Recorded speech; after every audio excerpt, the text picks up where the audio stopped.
famous French.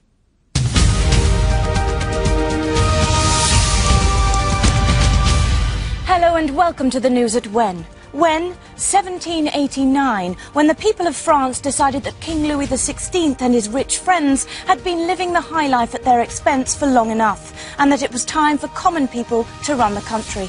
Here with more details is Bob Hale with the French Revolution report. Bob. Thank you, Sam. Well, sacre bleu me, if that isn't France, which it is, if it's not the 1780s, which it is, and if that right there isn't a very angry Frenchman, which it is, and he's got every right to be, because back then France was very much a country of le haves and le have-nots, where the posh people have fine food, fancy clothes, palaces and helicopters, while the poor people, like this chap, don't even have the bread on their table. But how can... What? I don't think I did say helicopters.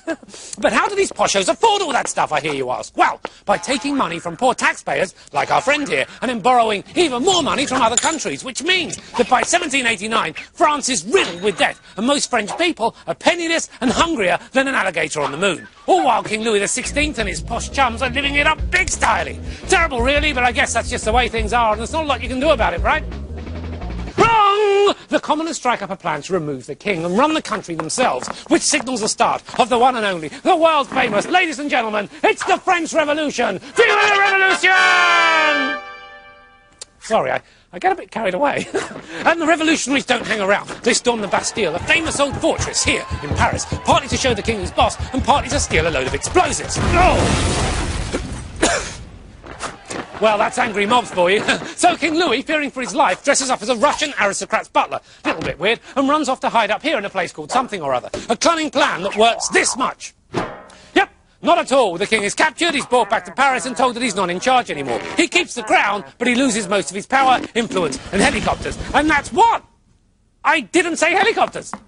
And things go from bad to worse for King Louis. In 1792, France declares war on Austria, a neighbouring country who want the revolutionaries out and the king back in. So they tell the revolutionaries that if they don't put the king back in, they'll start doing some pretty horrible things to the French people. A very clever tactic that works this much. Yep, not at all. Turns out the revolutionaries just hate being told what to do. They completely ignore the threat, accuse the king of plotting with the Austrians and cut his head off.